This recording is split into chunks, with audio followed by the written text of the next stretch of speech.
this me mind, we can break its spell, and we're going to do that here. It's actually the small self, the little me, a miniature narrator, which, when it is small, can be a useful tool.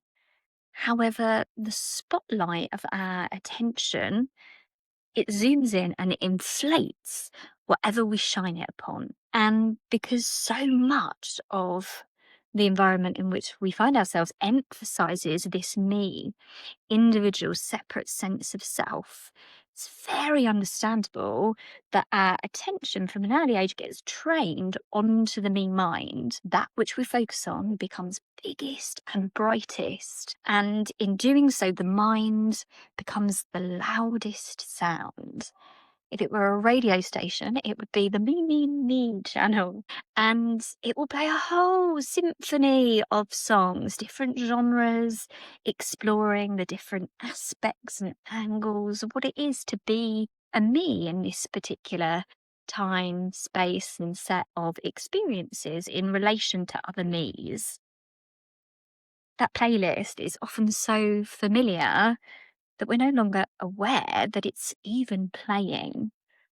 What's in it for me?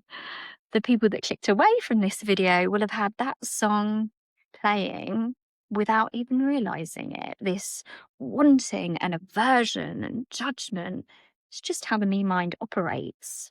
And it's not a problem. It's not a problem if we can spot it and see it and call it out. But if the small self gets inflated and is running the show, then we can be like puppets, unconsciously flung around and squeezed and defined and confined into versions of our small self. No wonder that might feel uncomfortable, stuck, trapped, even depressed and struggling. But there's fantastic news, because what we are is so much bigger and greater than the smallness of the me mind. And deep down, should we care to look, we know this.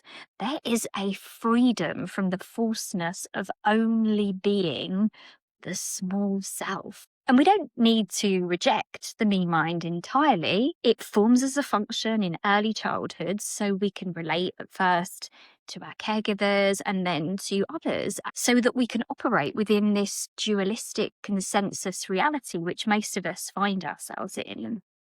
But it's just a small fragment of a far bigger and far more beautiful picture. And I assure you, it is possible, simple even, for you to remember how it was for you before you were constrained by this I identity.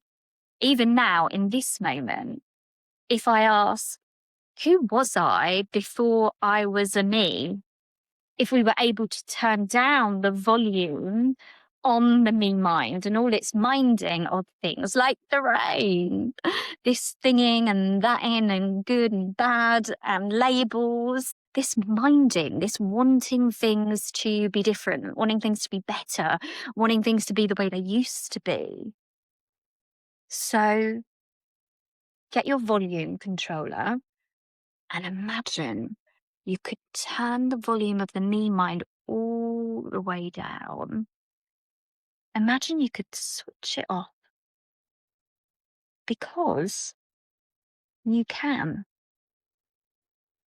Big love to you, wherever you are.